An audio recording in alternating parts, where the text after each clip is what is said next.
Yun guys, ito yung ating pulit. So 4 months old. Yan, siya mo asin.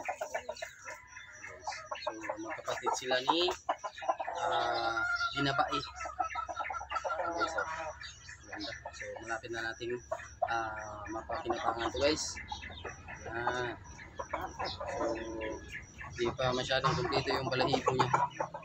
Pero malapad na yung likod guys. Then may kabigatan na. So hindi ko pa to nilalagay sa mga breeding pen kasi bata pa. So nakakulong lang muna siya. Yan, yung ating 4 months old na Shamo Asil. Yes. So hindi ko makuha yung Binabae kasi malapit dito si Red. So naaway ni Red yan. Guys, si Red. So dito lang kasi nakakulong si Binabae natin. Ayan.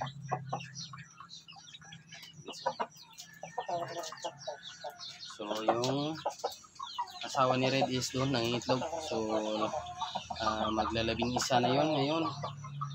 So hopefully maglimlim na rin yun guys. Kasi straight siyang nangingitlog.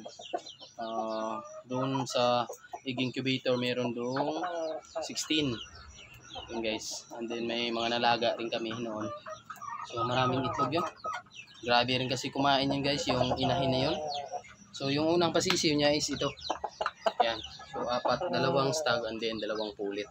So yan yung gagawin nating materialis, yung pulit na dalawa. Pero kung may magkagusto dito sa stag na to, is may bibinta natin yan. Yan guys. So yun lang guys, yung update muna dito sa ating munting backyard. So God bless to everyone at happy farming.